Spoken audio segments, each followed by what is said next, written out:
Le tour du monde des idées, Brice Couturier. Bonjour Brice. Bonjour Florian. Et ce matin, vous nous parlez de populisme ? Encore une fois, oui. En bientôt 8 années de chroniques quotidiennes sur cette antenne, combien en aurais-je consacré à la montée du populisme, à tenter d'en analyser les causes, à en dénoncer les effets?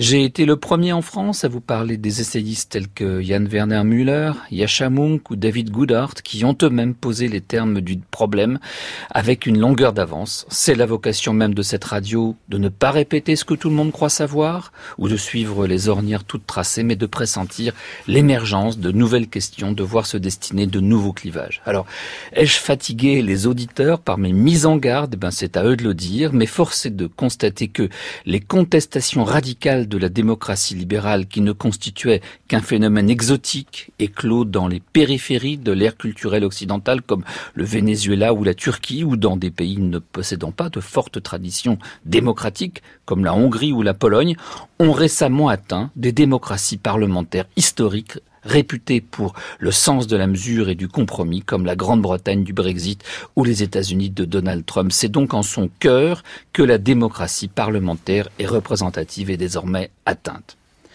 Piquer un monstre à coups d'épingle est vain, cela procure de médiocres satisfactions qui donnent tout au plus l'illusion d'agir. Voilà ce qu'écrivait le dissident polonais futur prix Nobel Czesław Miłosz dans Lettres internationales en 1985. Oui, dénoncer les dérives populistes, les menaces bien réelles que ces régimes font peser sur l'état de droit, sur les libertés publiques, sur l'indépendance de la justice et des médias, indiquer les risques d'intolérance, de dictature majoritaire qu'ils comportent, nous l'avons tous fait, mais avec les résultats paradoxaux qu'on a observés notamment lors de la campagne électorale présidentielle de 2016 aux États-Unis. Plus les médias classiques comme le New York Times ou le Washington Post dénonçaient les extravagances de Donald Trump, et plus celui-ci apparaissait comme le candidat anti-système et donc comme le porte-voix des real people, des vrais gens, face à l'élite méprisante et lointaine. Et puis Brice, dans le Figaro ce matin, Jacques Julliard pose la question fondamentale, la seule qui importe réellement, ce populisme qui monte, est-il compatible avec la démocratie? Oui, et la réponse qu'il y apporte met en lumière le fait que la démocratie en réalité peut inspirer deux systèmes de gouvernement bien différents. Le premier repose sur le principe de la délégation. En votant pour un représentant, nous lui confions notre petite parcelle de souveraineté sur la base des engagements auxquels il a souscrit. C'est ce qu'on appelle la démocratie parlementaire. Le second repose sur le principe de l'incarnation. Je cite Julliard. Le chef populiste n'est pas le délégué du peuple. Il est, de par sa personnalité, ses idées, son histoire, son discours, la matérialisation du peuple lui-même. Il y a comme un transfert mystique de souveraineté.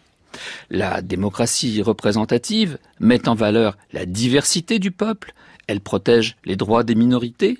La démocratie populiste, elle, privilégie l'unité du peuple groupé autour de son chef. Et si l'on suit bien Julliard, une démocratie équilibrée reposerait sur ses deux pieds.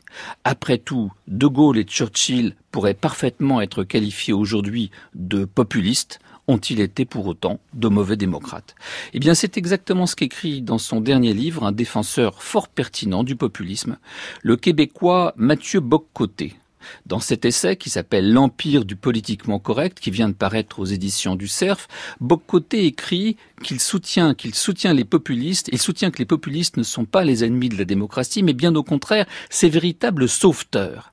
Les démocrates libéraux ou progressistes, comme il les appelle, s'attachent prioritairement, dit-il, à la dimension formelle du jeu démocratique. C'est pourquoi ils ont l'obsession des normes au point de renâcler devant la décision politique. Ils préfèrent le pilotage automatique, la gouvernance, plutôt que la nécessité de répondre dans l'urgence à l'événement. Et c'est en cela que notre Union européenne apparaît en effet comme l'exemple le plus accompli de la démocratie libérale dans le monde. Les démocrates populistes, au contraire, s'attachent, écrit Bock-Côté, à la dimension substantielle de la démocratie, le peuple. Pour ce souverainiste québécois, attaché à défendre les droits de son peuple, rappelons-le, ultime vestige francophone dans un continent anglo-saxon, l'épaisseur historico-culturelle d'un peuple est digne de respect. Les nations ont le droit de persévérer dans leur existence, car le démos de la démocratie est, je cite, toujours un peuple particulier avec son histoire, sa culture, ses mœurs, ses institutions et ses frontières. Or, les nations, en particulier les plus petites, lui paraissent menacées par la mondialisation et par ce qu'il appelle le progressisme diversitaire. Dans le cadre plus général d'une modernité qui s'est emballée, une élite sociale, politique, culturelle, médiatique réclamerait la déconstruction des identités héritées. Face aux résistances des peuples, elle se propose de les rééduquer par le biais d'une propagande qu'elle baptise pédagogie et dont le politiquement correct serait selon Bock-Côté l'instrument privilégié. Merci beaucoup Brice Couturier pour cette chronique qu'on peut retrouver sur le site de France Culture, www.franceculture.fr.